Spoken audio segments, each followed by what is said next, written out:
আসলে আমি খুবই দুঃখিত যে এই মাসটাও চলে গেল, কিন্তু এখন পর্যন্ত প্রোডাক্টটা আপনাদের কাছে দিতে পারতেছি না। ওয়াদা দিয়েছিলাম যে এই মাসের লাস্টের দিকে হয়তোবা পেয়ে যাব। অনেকে অপেক্ষায় ছিলেন, এমনকি প্রচুর এখন ফোন করতেছেন যারা অপেক্ষায় আছেন বা এসএমএস করতেছেন। কিন্তু আমি আবারও ক্ষমা প্রার্থী এই কারণে যে বর্তমান বন্দরের অবস্থাটা আপনারা সবাই জানেন। এখন প্রোডাক্টগুলি আমাদের যে শিপমেন্টের যে প্রোডাক্ট, এটা এখনো খালাস করে আমাদের ওয়্যারহাউসে নিয়ে আসতে পারিনি। তো এটার কারণ বন্দরে অবরোধ প্লাস বিভিন্ন ধরনের সমস্যা হচ্ছে বন্দর নিয়ে।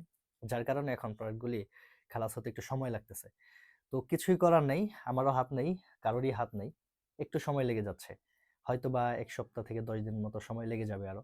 এটার জন্য আ খুবই আমি দুঃখিত। সময় মতোই আপনাদেরকে দিতে পারতাম। এই মাসেই দিতে পারতাম। লাস্টের উইকে অর্থাৎ এই যে উইকটা চলে যাচ্ছে এখন। কিন্তু এটা পারি নাই কারণ আ শিপমেন্টটা আমাদের ক্লিয়ার হয় নাই, অর্থাৎ খালাস করতে পারি নাই। সো আর কিছুদিন অপেক্ষা করতে পারেন।